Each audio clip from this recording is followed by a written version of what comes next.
I'm really hoping that that's the trend of the future, that people understand that this might not be a right way or a wrong way to do a lot of these things, and that your point of view, whether you strongly believe in it or not, might not really work for the way I see the world. It doesn't mean that you're right or I'm wrong, or it doesn't. I mean, there's some certain truths like, hey, don't rape people, hey, don't murder people. Those things are obvious, but there's some other things that aren't obvious. You know, there's other things that are not obvious, like maybe you shouldn't hurt people's feelings. Maybe you should mock them because what they're doing is preposterous, and in hurting their feelings, you actually elevate all of us to realize the humor in their folly.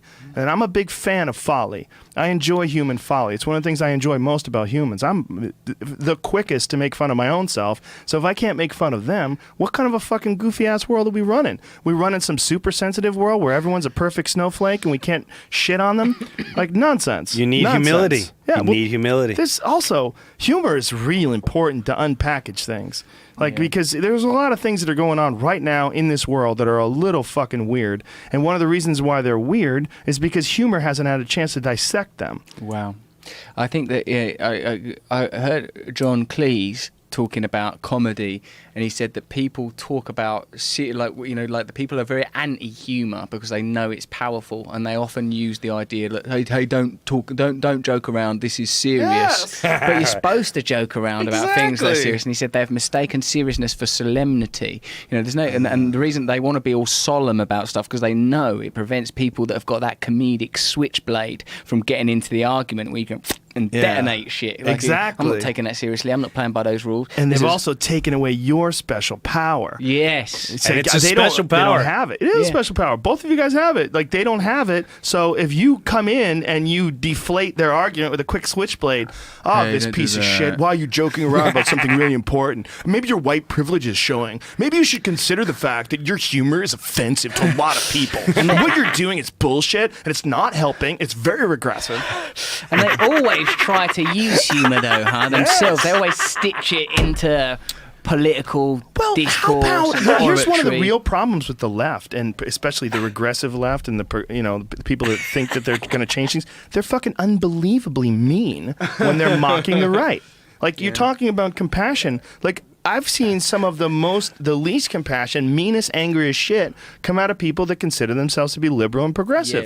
And their idea is to close down discourse. What they're going to do is going to shit on you and insult you and then gang up in some sort of a weird bully pulpit to attack all the people that don't agree with them. When I got involved in politics in my country doing that thing, The Truths, like the most, and I wrote a book as well, like about called Revolution, and in that book I talked about it was basically a book that was meant to be for younger people, and it was like, this is my perspective on why I don't believe in this stuff and why I believe in this, and it was it was relatively simple, and again, I'm a self-taught person, so it's not a book by a fucking academic, right?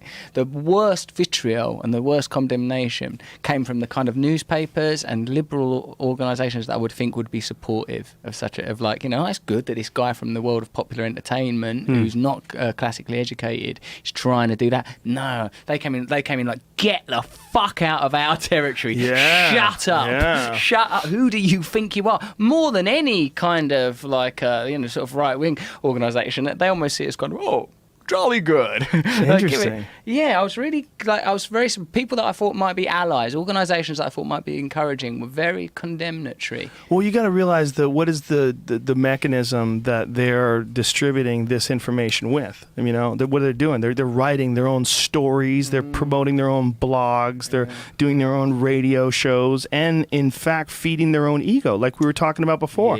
That green monster of envy that sees this fucking guy with a beautiful bone structure and a beautiful accent. Now all of a sudden he's philosophizing. This piece of shit.